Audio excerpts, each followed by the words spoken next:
Одоо энэ цэрэгт амиа алддаг явдал бол үнэхээр бүх цаг үеийн туршид байсан.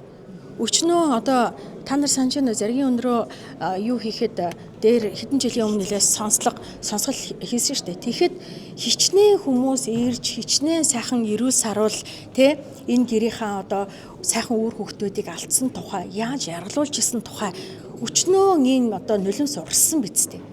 Гэхдээ тэрнээс хойш энэ батлан хамгаалахын салбар чинь одоо өчнөө гайхамшигтай одоо шинжилгээг хий, тоног төхөөрөмжийн одоо юмыг нэмэгдүүлээ гэдэг одоо бүх юм нууцын одоо зэрэгт байдаг гэд бид нэр энэ төсөв рүү унж шагааж болтгоо тий энэ нарийн одоо ширийн юм руу ч орж болтгоо ийм одоо хаалттай салбар байдаг штеп.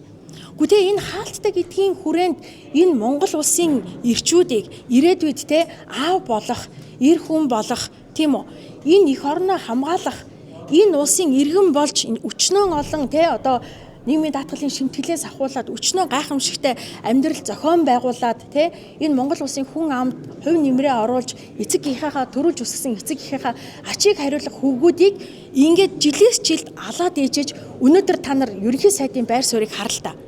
Улс төрчлөө. Манай намын одоо дотоод асуудалд оролцлоо. Манай намын даргын араас уйлан дууллаа гэд ийм амар увайгүй ерөнхий сайдтай байгаагаа Монголын ард түмэн харсан байх гэж бодож байна.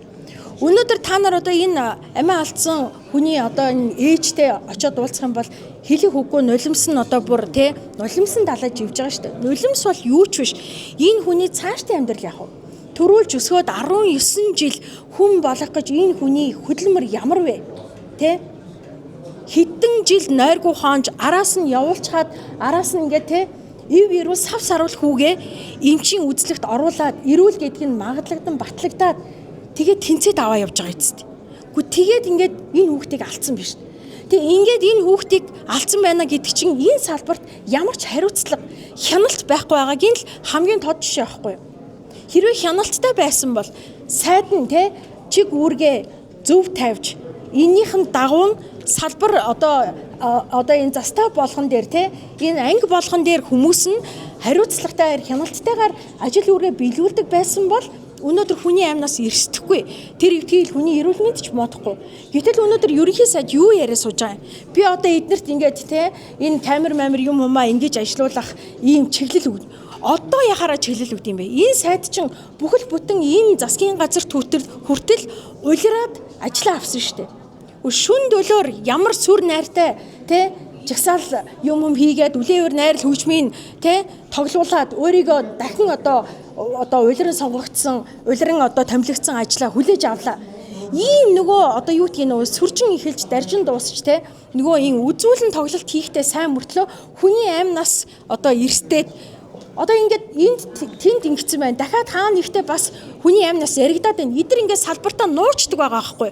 Тэгээ энэ гарцаагүй хин нэг юм мэдээд шүгэл үлээхгүй л бол хавд арчдаг.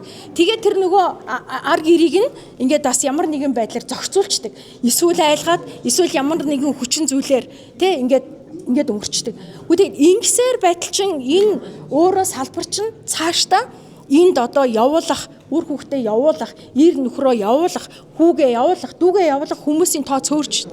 Энэ чинь өөрөө үндэсний аюулгүй байдлын бас нэг ноцтой асуудал болно үсттэй.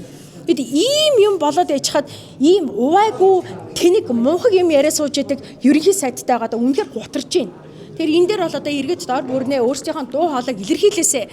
Одоо энэ цэрэгт хүүхдээ явуулсан байгаа ээж аав нар бас те энэ асуудлаар миний хүүхэд зүгээр ээ гэж баярлах биш. Бусдын хүүхэд өөрийн чинь хүүхэд хизээж гисэн өртөж болцсохгүй байгаа ийм хяналтгүй салбарын асуудлыг жин там болох талаар дуу хоолойгоо илэрхийлээсэ гэж бодож байна.